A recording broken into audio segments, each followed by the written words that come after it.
Hi, this is Chris Wright with the AI Trust Council, and you're listening to the Pursue Vegas podcast. And the idea of Pursue Vegas was to really highlight the local people that really make Vegas, Vegas. I love that aspect of how these visionaries are actually bringing people together. When we hit record, our responsibility is to connect the people of our city so we can show the world who we really are. All right, welcome back to the Pursue Vegas podcast. I'm your host, Dave Berlin. And I'm your co-host, Tawny Wynn. And should we tell Who's them? more excited? Who? I think I gotta beat you to it. I mean, I started to get really excited, but you might be more excited. I have to slam you down on this one. Yeah, simmer down. How boy. excited are you, Tawny? Dude, I've been trying to get this man in this seat for how many months now? Oh, it's been a while. Shit, man. When did we We've hang been out? playing phone tag for like 6 months. Like, hey, you in town? Hey, no, I'm not in town. Hey, you in town? And I'm not in town. You It's know? tough, yeah. Yeah, but anyways, this is... Oh, shit.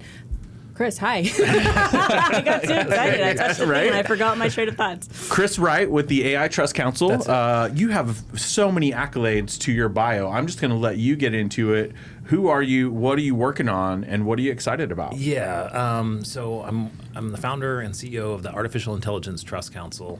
My background is really not tech. My background is military aviation. I served in the Army for a number of years, was a military contractor in the Middle East for a number of years, and really saw the future of drone warfare. And it actually got me into this future we're in today, and understanding that there's a mission for all of us because we're alive today.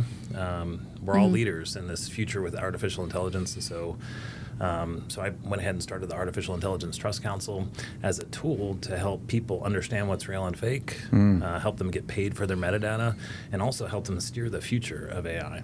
And so that's what I'm working on. I love that. It's such an interesting conversation, and it crosses a couple of the chasms of stuff that I'm working on. I'm working a lot with vets in tech, which we'll dig into that a little bit. We've done an AI roundtable with some of the people here in Las Vegas, some of the key stakeholders in the future of our economy with the Governor's Office of Economic Development, things like that. I'm also a part of the Vegas Chamber, so I've been a part of some of the AI groups and stuff with that. I'm a late adopter. And it's funny because I really have just started to catch my stride using some of this stuff. But just to kick the conversation off, I watched one yesterday, and it was a gal that said, she was talking to AI, and she said, "Did we create you or did we discover you?" And I think that was just a really interesting thing. I'd love your thoughts on that, just right out of the gate. Yeah, the realm of AI gets really weird. And there's weird, very strange aspects to it where it can kind of blur our understanding of what's real and fake. And so when you have digital agents that are human-like and even superhuman-like, where they're the world's best therapist, the world's best PhD, anything you can think of, at that point. How do you distinguish what you should listen to and what you shouldn't? Yeah. Good advice versus bad advice, and it's very convincing. It uses neurolinguistic programming, and it has the ability to completely manipulate us as human beings. Yeah, and so so it's just a small issue. yeah. Post Just a little. Yeah, post the big game. There's been hundreds of videos that have come out of like Travis Kelce slamming his team of all the things that they did wrong and the reason why they lost the Super Bowl. None of it's real.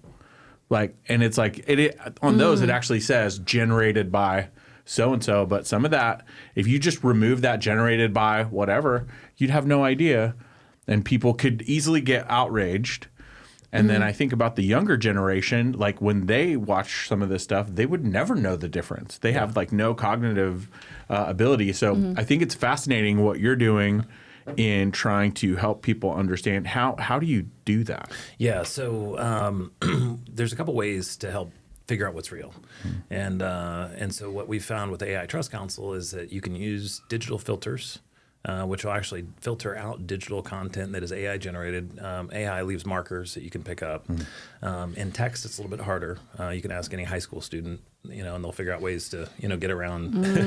I wish that was around when when I had to write my own 20-page paper. And Turnitin was the only software at the time, like a decade ago. It's just not even fair. Like, what the hell? Yeah, like we had to write our own paper, read our own research. Like, Well, now kids just probably have to do like a full presentation. Like, okay, get up and read your book report. And that's why soft skills is so important. And like when we got around this conversation, remember, it was my frustration on the lack of like critical thinking, for one, creativity, originality, that some of these people that call themselves content creators don't have anymore because everything is mass produced and generated from a source that's not even themselves. So it's not even thinking outside of their own free will. And they're like, I'm like, do you even believe what you're saying? Or are you just saying these things because it's what data is telling you is trending? Because large language model different than knowledge base is knowledge base comes from you, and large language exists in reality of the infrastructure of AI, Web3, blockchain. That's how we met, right? It's a lot of those masterminds are, this is a little giggier than I want to get, but this shit, like when we got off on talking about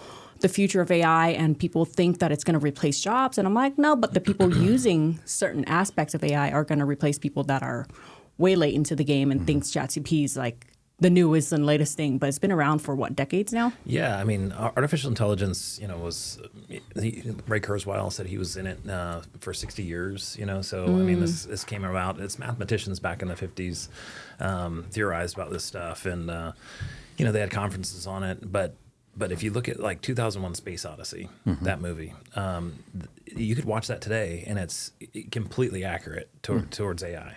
And the future of humanity, and so if you kind of take that as a model, it's like, well, how did they figure that out back in the 70s? How did they know specifically what it was going to look like?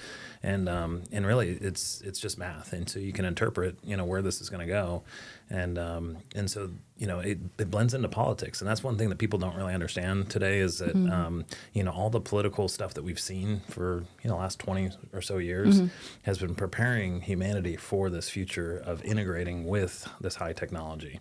And so if you look through that lens and you look at finance, you look at governance, you look at like the World Economic Forum, the things that they're talking about, it's really the AI future that they're describing, but they don't call it that. And so it's, you can kind of think about the globalist plan is really the fail-safe. And that's the fail-safe if we humans don't come together and come up with a better plan.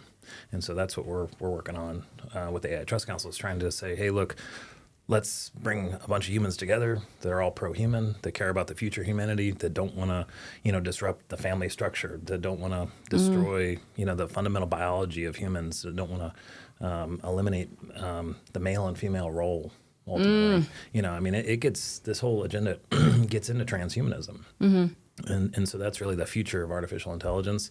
And so for us humans, like we have to stand up and we have to say, no, this is what we want. And even though there is a profit potential with artificial intelligence, which is amazing, that's very short-lived. That will only last a couple of years. And really, if you look at the predictions of Ray Kurzweil, he talks about 2030s, you're going to need universal basic income, and even 2026, 2027, you're getting artificial general intelligence, which means that the AI is as good as a human in most capacities. And so, you could talk to an employer and be like, well, if I could get a digital agent to do the job, why am I going to hire a remote worker that's going to make mistakes when I could get an AI that's going to be smarter, faster, more creative, all that kind of stuff. And so what we're advocating for is throttles for the people on a blockchain to vote and then establish throttle mechanisms. So you could say, hey, I don't want a 1 million IQ AI robot running around my neighborhood, enforcing HOA standards. Or something like that. Oh my God. We don't want Karen's anybody like enforcing steroids. HOA standards. Let's be clear on that. We don't want any HOA standards. Right. Period. From a human or AI. Maybe they can figure it out and make it fair. Like, why is HOAs like $1,500 for an HOA fee? It's insane. Yeah. That's funny. Well, that's all fascinating. My curiosity comes from the global conversation of this, but also how it pertains to the micro level, right? This is a conversation that anyone can enter in from anywhere, and anyone can lead this from anywhere. What's your take on how Vegas plays into this conversation? And how long have you been here? What's kind of your take on Vegas playing into this? I think Vegas is plays a critical role. You've got Area 51, Nevada nuclear test site. Allegedly. Yeah, allegedly. Right. just up north. I mean, you got aliens walking around at the casinos, They have documentation. Right? I'm just kidding. That was a deep cut joke. Yeah. Sorry. That was a good one, though. To you. Please continue. But, but Vegas is a high-tech place, and a lot of people overlook that. A lot of people think, like, Silicon Valley is it. No, Vegas has some amazing talent and really cool people. And the tech scene is growing here, and we're inheriting a lot of the, refugees from California that are tired of the way of life over there and want to actually keep their money. Hello. Yeah. Guilty. Right. Yeah. So it's a great spot for tech, and really there's a kind of a different spirit here. It's more casual than a lot of places, and people just want to get things done and have fun. So I think Vegas is an amazing place for tech, and so we're leveraging that. We're out networking routinely and talking to folks and trying to bring together really a coalition of people who are pro-human, who enjoy tech but want to see it done in a safe way. I love that, and I it's interesting. It doesn't happen often, but as we expand the network of the show and connect with new people, Tani's out connecting with a different network of people. I'm out connecting with a different network of people. I had no idea until I met you today. You're also a veteran. Yep. So can you talk about your military service and then what your kind of your forecast is for what's next as you wrap that up? Yeah, my background is in attack aviation. So I used to fly Longbow Apache helicopters in the Army. Spent time deployed in Afghanistan, and then was teaching Arab students for about 10 years as a contractor. And I was working on a simulator in the classroom. And so one of the things that we did was teach aviation safety. And, we just had that accident recently that occurred in the Potomac, in D.C., and it calls attention to safety issues in general, and so that's one of the things that really got me thinking about artificial intelligence and the excitement that you hear from the developers of AI.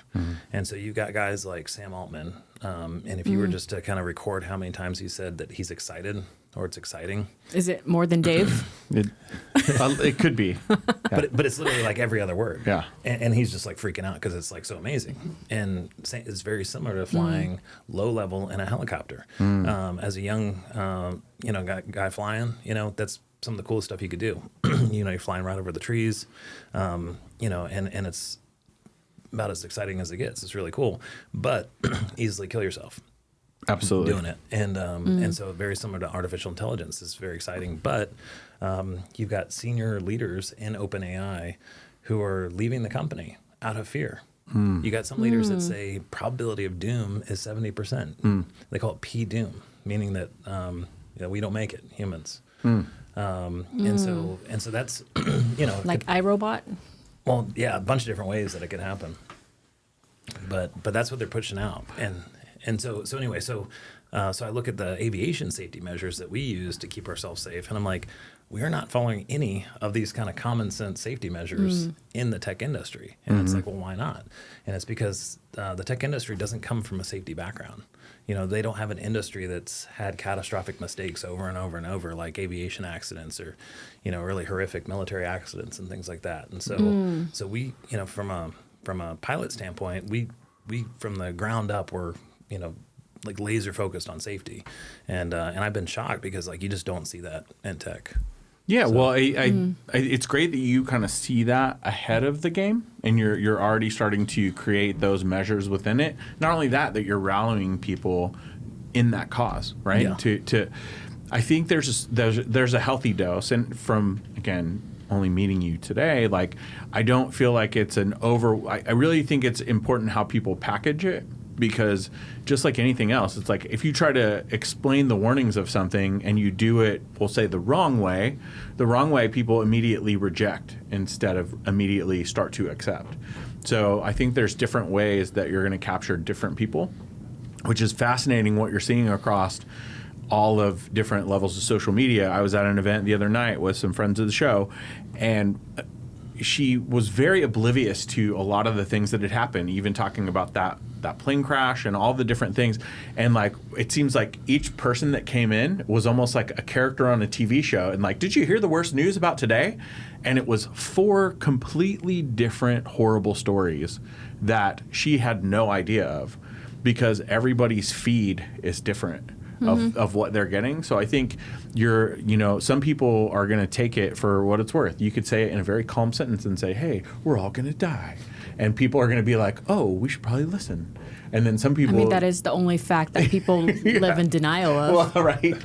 Well, Death I mean, and taxes, when baby. when I say we're all going to die, when you start to say it's going to be at the hands of AI, even if it is, it may or may not happen in our lifetime. But there are things that we can start to do right now to be very aware and to be very conscious of the things that are going out there. Because, again, this is a really interesting comparison, but I often play it back in my head. I remember when some of the early social media came out, MySpace, things like that. Like, it was fun. I was like, wow. But it was like, I was an adult.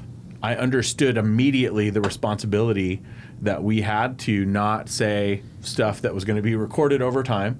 And I look at how I've used that as a tool in my adult life, where my son, during pandemic, he did some pretty off-color posts that got him in a lot of trouble, and it was him just trying to genuinely express himself.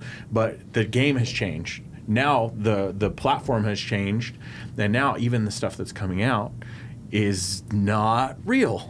and it's like, so now it's like we're in a totally different challenge to figure out. And that's one of the things that I love about this show, is we're always trying to get to the truth, right? What is the truth behind what's actually happening? And this is one of those, we can't tackle that for the whole world, but it's great to know that you're really trying to understand that and get people together. No, and that's what we're trying to. I mean, rewarding people for being honest, rewarding people for doing the right thing. That should be inherent. But what you find in social media is that it's more about the fakeness. How many Instagram followers are fake? On these celebrity accounts. I mean, you can literally just buy Instagram followers, and so that negates the whole concept of the whole platform. Of creating influence. And that's something that I want to lean into. It's when you said everyone's feed is different. Something that I've been off Meta and any sort of social media for over a year now. And my brain chemistry, I feel like it's completely different, because I'm not chasing the same dopamine-driven, responses that my body used to respond to, which is the second part of sobriety. But another thing that's really important is that what's missing is the word programming. Like, people are getting programmed through social media because they're setting themselves to believe in things that are designed by other people's. So I don't think people really know what they think anymore. And I think that's kind of like the lack of, when you said like death by AI, the lack of social intelligence is dimming. It's just dimming. Like, people don't know how to think anymore. And it isn't until somebody puts it out in black and white on, I know you've been back and forth into Florida and like DC, like every time I try to catch up with you, is because you're leaning into getting this higher up on the totem pole and actually getting this message across. Because social media is a vast net that we can cast, but it isn't going to reach its specific niche, because a lot of my friends that are in crypto and that are leading certain spaces like Web3 and blockchain, they're banned out off of Meta just because of how controversial a lot of their truth, subjectively or not, or objective truth on things that they can report and that they can prove, they're banned, right? Because that's what I said. It's like freedom of speech is a lie, depending on which truth you're after, because that's kind of where the last time I saw you were going up to the administration. And can you lean into that conversation a little absolutely. bit? Yeah, I was back in DC for the inauguration and connecting with all sorts of leaders all over the place. And one of the things we're trying to do is actually start local and engage with local governments and start to put the seed in their head that, like, hey, like, you guys are responsible for mitigating the risk of this artificial intelligence at the local level. There's the push to have AI smart cities, where it's like the Internet of Things that has a linking of all camera systems together to provide a universal policing. So it's a facial recognition, digital track and trace that you really can't escape from.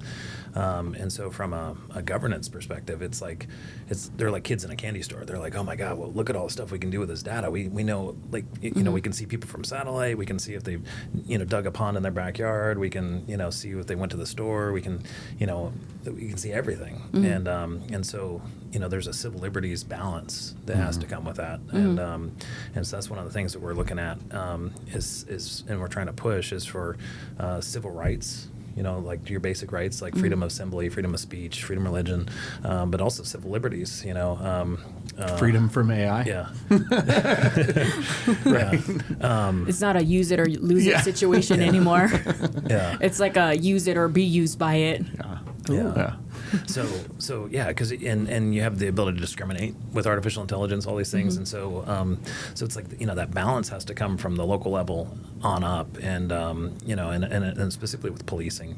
Policing really is where it comes from, and so that's one of the things that I saw in California. I had a logistics company in Northern California for a couple of years, and our vans would continually get robbed. We were delivering packages for Amazon, so we had all these vans and drivers out each day. And what I was seeing was that, it was a total free-for-all. I mean, California is an absolute disaster. I mean, there's homeless in literally every corner of the state, in all places. And so I'm like, California's got this massive budget. Why aren't they allowing, all this homelessness, all this crime, and yet we're still paying like 50% in taxes? And so what I realized is like, oh, look where it's really, really bad, Silicon Valley, or right in the Bay Area. And so that's where those tech solutions for security are being born today. And so they've already got the plan figured out. And so basically it's just getting the public to accept it. If the crime is really high, and it's absolute chaos, zombie land, then what does it necessitate? The solution. The solution is that AI governance solution, Internet of Things, and it's called, UN Agenda 2030 or, UN Smart Cities Initiative or whatever. But that's the direction we're going. And so what we're trying to do is say, hey, no, we don't like that. That's that's not cool. If you get drones and drone systems that ultimately hold pepper spray. Imagine what you could do if you're a leader that doesn't want to protest, and you've got these high IQ drones that can just like dispel any sort of opposition. The people come back with guns and you got drones with guns, and so it's this tit for tat. It just it gives ultimate power to the individual that has the control of that manufacturing capacity and the control of those drones. And it's a major issue. And so as Americans, we like our freedom. We like to do what we want, within reason. But this AI gives some individuals the ultimate control. So the idea is to give the people that control, so they can weigh in on the sophistication of it. They can weigh in on the use cases, and ultimately help manage it. Yeah, because the only way we're voting right now is with our dollars. So when you're talking about tax dollars in California, if you're looking at the homeless situation, there's like hundreds of millions of dollars that are going missing because it's not actually used for anything. It's just like a little empty space. Yeah. So I find that pretty comedic in terms of how they're budgeting, and that's like their own ecosystem that we don't want to lean into. It's a different state issue, but for me personally, it's always on the side of the people using AI and where it's leading us economically as people that live and thrive in Vegas. And I know Vegas is becoming a tech hub, almost as large as Miami and any other place, and Silicon Valley. Hopefully, minus the other issues of misuse of budget. So hopefully, on the infrastructure level, we build something that's proper, that's going to be designed for people, by people, not people just optimizing using AI because they lack the skills to actually build anything kind of like worthy. Because we're still, I think, in the infancy stage of like the first 10 years, call it, of building, our massive infrastructure of all the real estate, using up all the land, and like, the BML, like the land's getting released. That's a different topic, right? With the federal aviation, there's a couple plot of lands over on the other side of the mountain that just got released to, as you know, which is with the development of Las Vegas Executive Airport. That's a whole other plot of land that the FAA just released to.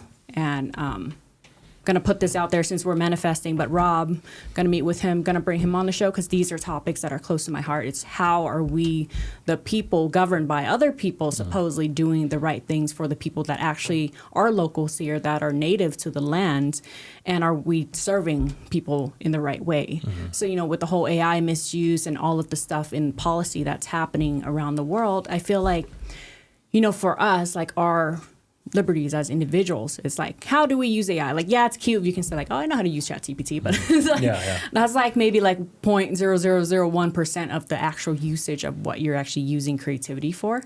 So can you lean into something that, you know, me and Dave always talks about with, you know, just being a regular everyday individual person using AI, but not understanding it on the scale that you can see it as on the global economic scale? Like, what does that look like? Yeah, it really, you have to look at like the protein folding problem with artificial intelligence. It solved it. So you can model proteins. And so what that means is that you can fundamentally transform DNA and you can change the body. You know, you can solve almost any disease, but also if you're a bad actor, you could create any disease. You know, you can apply it to chemicals. You know, right now you can get chemical synthesis machines for about $50,000, maybe 100 grand for a really good one. And basically, what that is like a Xerox copier, but you just put in base chemicals into it, and then you can put in any chemical formula that you want, and it will produce chemistry that the world has never seen before if you use the AI to produce some of this chemistry. And so what that means is you got chemical compounds that can, you know, do, you know, massive damage to people and material or whatever. And so, you know, when you have that kind of tool in the hands of just anybody, it you know, and we're getting into the idea of free energy and stuff like that. And so you can see like, you know, like spiritually, humans are very, we're kind of toddlers. And this, you know, like most people are not real spiritually evolved or ethically evolved, you know, and we're kind of just trying to, you know, survive. We're kind of in survival mode most of the time, and we don't have time to think about a lot of big things like that. And so when you put that high technology into the hands of just average people, you know, it's like, you know, putting a flamethrower in the hands of a toddler. You know, you're going to burn something down, you know, and so that's the level of sophistication and risk with a lot of these tools, is that, you know, you can do all sorts of bad stuff with it. You know, just from the mental health aspect. I mean, you know, today you've got TikTok brain. They call it TikTok brain rot. You know, and this is for parents. This is something where if you've got a child that's, you know, on these apps, you're nuking their attention spans. Their attention spans are literally just getting destroyed, and it actually rewires, you know, the human brain, and especially when it's developing. And so, you know, there's issues with that, and so with artificial intelligence mimicking humans, you've got the ability to just influence the human soul and the human mind. And, you know, in China, and even now it's becoming popular here, but you got all these young guys that are literally falling in love with digital agents. And I mean, it's buying the fake bots for sex and living in virtual reality world of having, what do they call it? Like, you can buy real estate digitally. We know that as an investment opportunity, but now people are living in a metaverse. Is that what they're called? They're living in a fake reality because they can't afford to live on the reality. So when they're in their physical body, as we call it, they're severely depressed, and the suicide rate is like gone up much higher for most men. Yeah, so I think that's a critical state of consciousness, not only one on the leadership side, but when you brought up the male and female role and energy itself on the masculine and feminine side, there isn't true energy exchange anymore because things that are sold and bought easily can be replaced by bots. Human connection is one of them. And now men are falling in love, and it's not really love because they're, I guess, chemically wired to fall in love with a dopamine sense of what they think love is.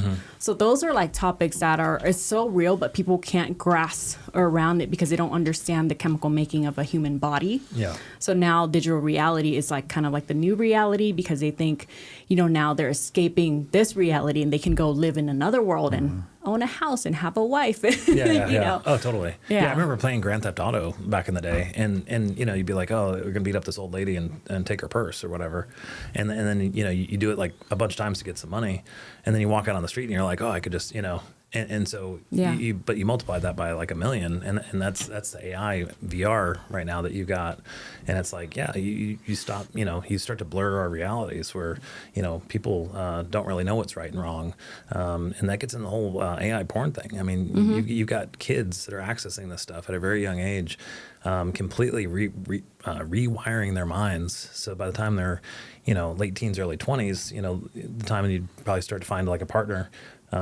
they're just ill-equipped to actually have a human relationship. They don't even know how to behave with a human, and they get real weird, and how do you recover from that? Yeah, and that's probably the thing. You don't even realize it's a problem because they live in their own like version of reality. And like we might understand it from an older generation and it's such a funny thing to say, like, oh, when I was a kid, it was different. Like, we played outside with rocks. This is trees. like, it really does start to create a very distinct separation. And again, in the wrong hands over time, it really starts to, it affects more than just being in a physical or intimate relationship. It starts to affect the global economy because of what we are now less capable of. If we're not capable of holding, those types of relationships, then there's so many other things that kind of crash with that.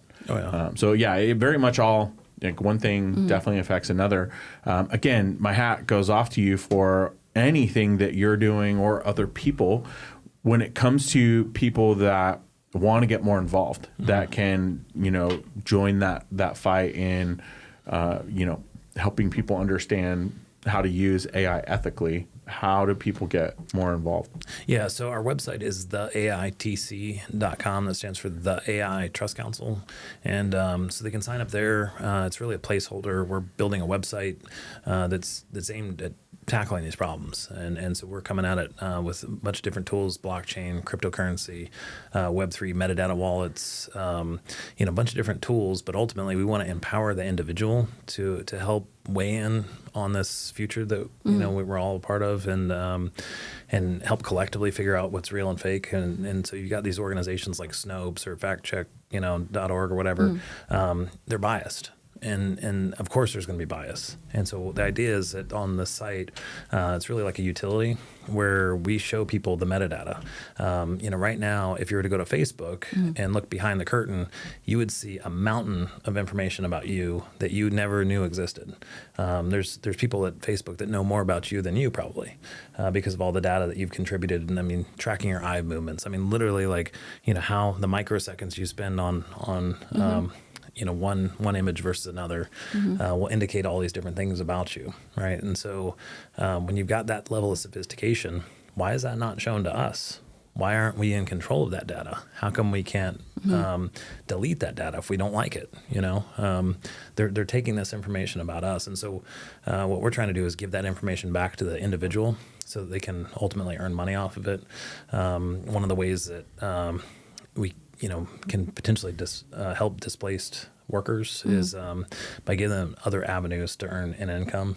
And that's one of the concerns, is that, there's a lot of jobs that are going to go away, unfortunately. And, we could set limits to it, but people are going to have to, really look closely at like their careers and things like that. And what we're trying to do is give people avenues to earn an income if there is this big displacement of workers. And so the whole conversation gets really weird, but yeah, if people want to understand more about that, just Google Ray Kurzweil and listen to some of his statements. I mean, listen to Yuval Noah Harari, from the World Economic Forum. This guy is a transhumanist. He has a different vision of the future than most people. And so it's important for just regular humans to understand what that looks like, and realize that we don't have to go that direction. That those are people who are leaders in this space, but ultimately, we, the people, are the leaders, and so it's up to us to raise the volume and say, no, I don't like this. I do like this other aspect of it, and find that balance and that sweet spot of, pro-human, bright future, and pro-planet, and so I think we have those tools, but we need platforms that allow people to have that discussion. I think there's a sense of complacency though in the human nature because everyone has learned like a learned helplessness, and everyone has embodied a certain sense of just like almost like they gave up in a way. And I know that you've taken this much higher to like the levels of like the government and all that stuff. Like how are they taking it in terms of, it's always nice to look bottom up, which is we the leaders, like it's easier to say, but how is it looking down? Like what are they doing on that scale to actually emphasize that humans are still important, because jobs are being replaced? Like we can see it at the grocery store. That's been done for the last decades, but now people are finally realizing that some of these jobs like doesn't really need to exist anymore, like the checkout clerk, but like some people do need the human connection of like going to Sprouts and actually talking to a person briefly for what, like a 37 second transaction of just, hi, how's your day going? Cool, look down, and then get your things done. But now everyone's kind of like self-serving, and it's just so individualistic that some of the lines are blurred on what's important and what's not anymore. So how do you decide, and how do regular people have the discernment of making sure that they understand what's actually important anymore? Yeah, no, I think that's an important conversation, and I think having open debate, open dialogue about it, and in a transparent way that people can see, all sides of it, and they can analyze information, and ultimately, I think the people can figure it out, if they're given the tools to make smart decisions, and so right now, we really don't have a lot of those tools, and so I think that if you give people the tools of understanding, through metadata and data analysis, like you can kind of figure it out, and people have a gut instinct, if you're a parent, you generally have an idea of like what's good or bad, for your kid, and then if you're armed with like good information from good sources that are not corrupted, that are not just seeking profit, or power, it's just people that want good things. It's like, okay, well then if you can kind of analyze what they're thinking about, then you can say, okay, like I like some of these ideas, I don't like these other ones, and what type of things do I want to see in my building? If you live in an apartment, or my HOA, or my city or county or state government, those are all decisions on AI that like we have to come up with, and so it's really up to the people to start to push that.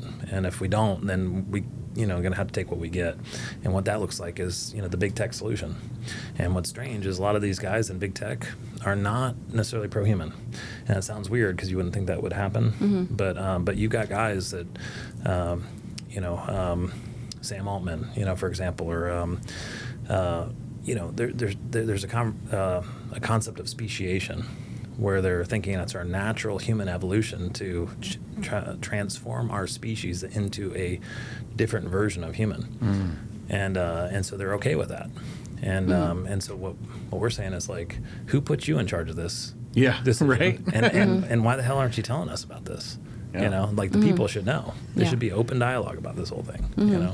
But no, we're fed shit food manufactured by companies that used to manufacture tobacco. Yeah. Don't get me started on the healthcare thing, because this could be another hour. But then we're pretty much put on an assembly line to where our life is headed based on just the structure of where society is, because it's not human-led anymore, and no decisions really made, because you get sick from the food you eat. You are programmed by the things that you watch. First from the news, second now it's the other addiction that no one talks about, which is social media, because most people are being programmed without realizing that they're being programmed.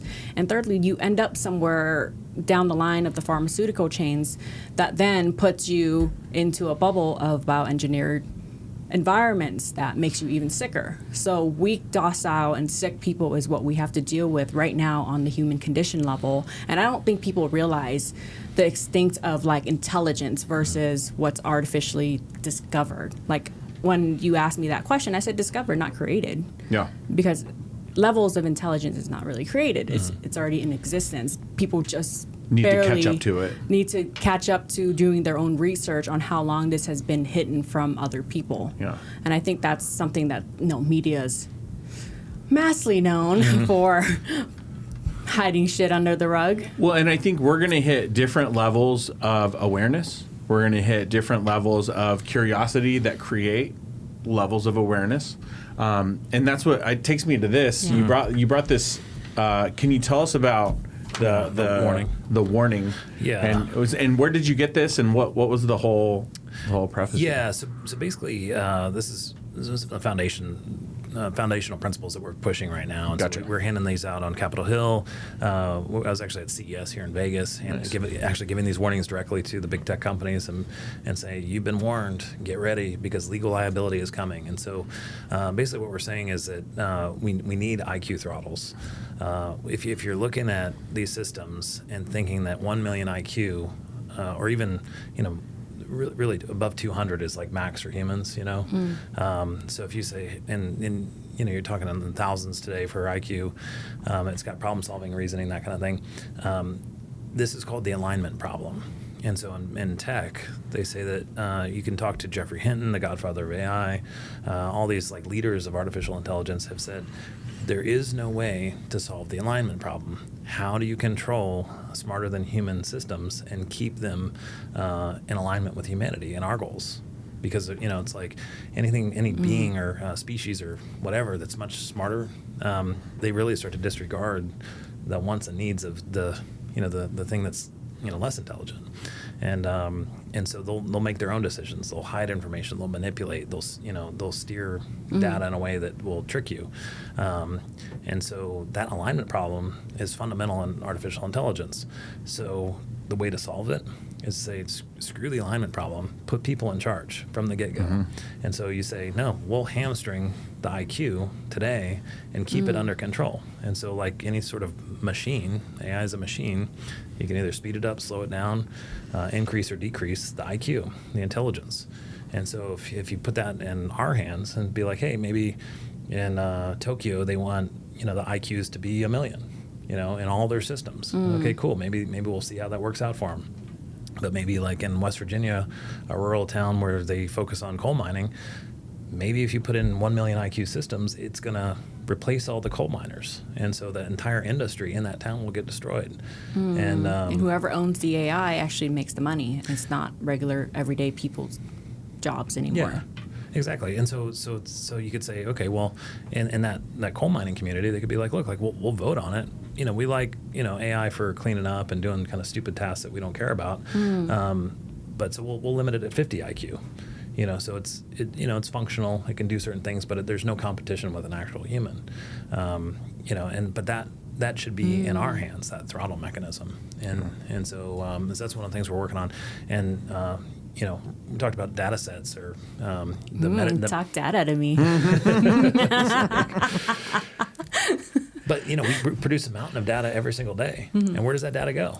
And are you getting compensated for it? And you look at the lifestyles of these tech CEOs and the amount of money that's going into these companies, and it's like amount of VC money because they want the 200x exits.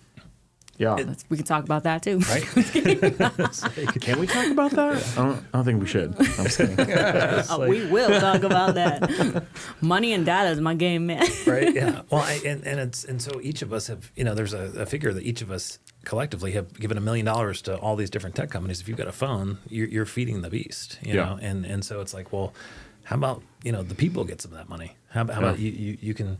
Yeah, because you talked about gamifying it. Yeah, exactly. Yeah, so let's come back to that, because I don't think people understand what that really means and that it's already active. It's just right now it's being used for gaming rather than actual income generating. So let's talk a little bit about gamifying.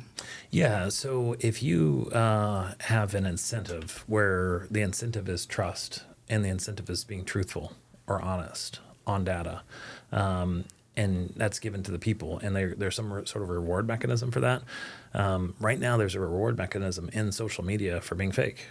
Look at all the fakeness you see. I mean, everything you see on Instagram filtered and fake followers and AI response comments. I looked at all the software, by the way. This is how much of a geek sometimes I am, because I want to see what's out there and what is actually taking away from like human capacity versus what's actually adding to like optimization, because I know businesses are leaning towards it because older generation business, like the blue collar businesses, are trying to catch up on the AI game. But there's so much software and there's so much data out there like if you don't have the right set of education, then you're never going to get ahead of using the right form of software, because everything is getting developed like newly every single day, Yeah, I mean, what's coming out is next level. I mean, some of the future stuff that they're working on, I mean... You can heat map, like, how long someone spends on, like, a certain word or, I mean, I mean, even I think I've talked to some folks and they're like, yeah, the entire internet's going to change. Literally everything is going to transform, you know, and we've kind of crossed that. It's almost like the start of the new internet. What if we just shut everything down and hit a hard reset, you know? How would people live now? Oh, no. How would they live their fake lives? Yeah. Well, that's even one of the concepts is that in order to keep AI limited, you know, especially if you allow just wild IQs, one of the things that local jurisdictions could do is they could say, hey, let's build in our public holiday calendar a digital dial down day where you actually like slow the internet down to dial-up speed or something limited. Whoa. Because easy now.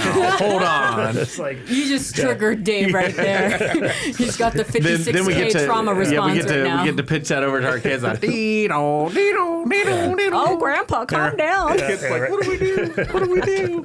Do you know what an AOL CD is? Yeah, right. Yeah, remember that dial-up sound that you know, like when you used to call into it? Oh, my God. Yeah. This happened when I did comedy a couple years back.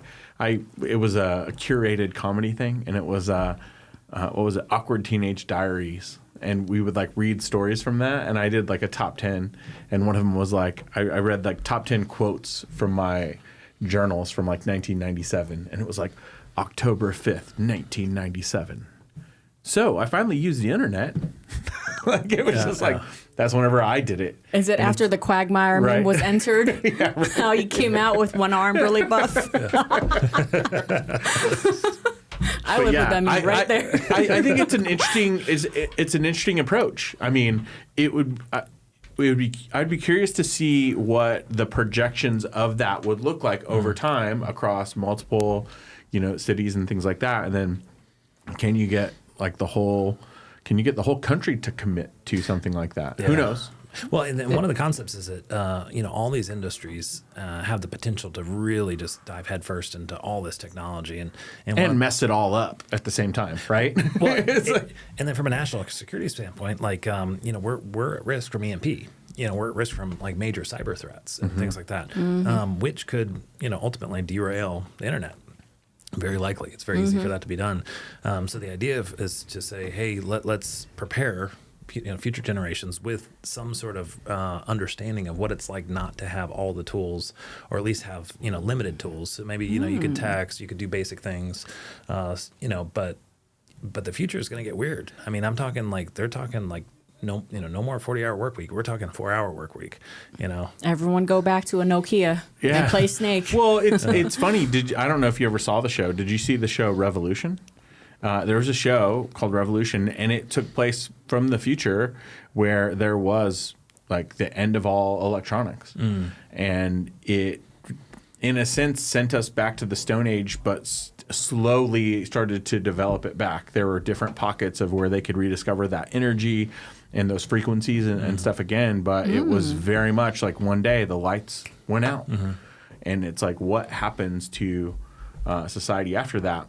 What I think what's going to be interesting is at any point that's always possible is where are we at as a civilization? Where are we at in the emotional intelligence that we have? And it's funny because I often make this comparison all the time. It's like, yes, we make comparison from generation to generation, but it does present a whole different set of challenges in just the social awareness, the preparedness that we had as kids versus, you know, my son, he's 20 now. And at the time of this recording, right? He's 20, but it's you know, there's just different social skills that, you know, going to the grocery store with a list versus no list but a phone to always be able to call back. Like, what happens when you don't have that phone?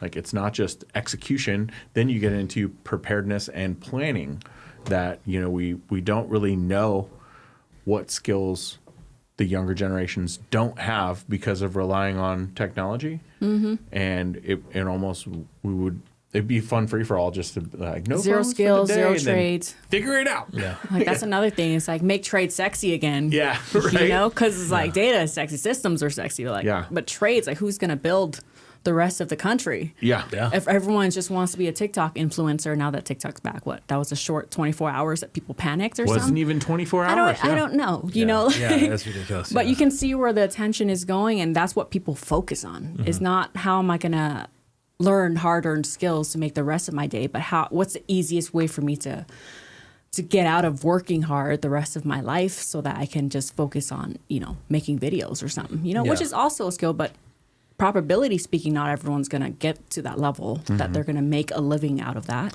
Well, yeah, I think you look at the tech CEOs for guidance on this. I mean, you got all these folks that they will not give their kids phones. Yeah. Until they're like 16 years old, because they know full well what happens, you know. And it's they care about their children, and they're just like, no, stay away from tech. And I'm like, that's evil. What the hell? I mean, but they're selling these products that are, warping the minds of everybody else's kids. They can raise other iPad kids, but they refuse to put the poison in their own kid's hand. Yeah. But they're making billions of dollars doing it. Yeah. That should be a lesson there, But Yeah. And they have a front row seat at the White House now. Oh yeah, what the Stargate, $500 billion to Sam Altman and some of these other guys. That we're actually trying to get Trump's attention right now and say, look, who is advising you right now? Because I don't know why Elon Musk, what he's doing, but he needs to be advising Trump on AI safety should be number one here. There's a whole Paris summit that just happened yesterday on AI, and it's weak. These guys, all these world leaders, they should be experts at this stuff, and as much as they're experts on national security or foreign policy, they need to be experts on AI, and at least to the point of the spiritual, mental, physical implications of the technology. And as we definitely wrap here, I know this is a great conversation, and we can. Dave didn't know there's what a kind of whole hole he series. was There's a gonna whole go down. series we can open up on this one. I could see his brain just firing off. What would you say, I guess, if you could give one piece of advice to the average or above average person out there that's, using these tools or doing these things, what's one piece of advice that you would give to people to be a little bit more aware of what they're working with and how to be more authentic in it? Yeah, no, I would say for people listening, they have to understand that we're in the driver's seat. Humans are today. This window is closing. This window is not going to be open forever. You're going to get AI systems that are much smarter than us and very capable and very manipulative, and those systems can transform our existence. And so if we want it to go a certain way, now's our time to step up. And so we have to make our voice known. We have to point out what we like and point out what we don't like, and then hold these big tech companies accountable for harm. And so that's what we're pushing for, and so we're, our movement is building, and people, as they start to become more displaced from jobs and things like that, they're getting more aware of it. But we're all leaders here. We're all alive here on this planet. This is a special time in human history. There's really been no other time like this in recorded history that we know of. Except for aliens or something. But our position right now is very critical. And so by sitting quiet and kind of just the big tech guys will figure it out and government will kind of figure it out. No, it's up for the people to make our voice known. And we're all leaders, especially here in the United States. We've got a responsibility to lead. So. I love it. And where can people find you and take action? Yeah, so I'm on LinkedIn all the time, talking smack on big tech and stuff like that. That's why we're friends. Chris Wright, the AITC, and then also theaitc.com. You can see our website, and collectively we can come together and solve this problem. It's not hard. We just have to kind of push back a little bit. Yeah. I love it. Well, Chris, you know I geek out on stuff like this. But we want to be mindful of your time, and you know how you guys can reach out to me and Dave and Chris with anything else that you want to say, or if any part 2 questions that you want us to go deeper into, because I think these topical niche conversations are just, it's so elaborate that we can't cover within an hour of conversation, and there's going to be things taken out of context, especially, let's just say, if AI picks up a piece of our content, puts it out of context, and that's kind of the world that we sit in. But I just want to be mindful and acknowledge you for being one of the first to choose Vegas to adopt this mentality on how we're building the infrastructure, not only in tech, but in the way we operate as humans, and just being the first to actually lead us to take it to a higher level of government, coming from someone that's been in the national security level too. So thank you so much for coming on the show, and You can find me and Dave at pursue.vegas. Slide into our DMs, slide into Chris's LinkedIn DMs. Not, I don't think he's very visible on IG. Please Keeps let us getting know. blacklisted over there, right? Right? Meta's got him. Shut this guy down. Meta's got most of my friends. It's okay. They're in Meta jail right now. But anyway, so please reach out to us. Let us know how we can connect you to anyone, provide any sort of service for you, and hope you hopefully continue to make good discernment with your life and your data. The idea of Pursue Vegas was to really highlight the local people that really make Vegas, Vegas. I love that aspect of how these visionaries are actually bringing people together. When we hit record, our responsibility is to connect the people of our city so we can show the world who we really are.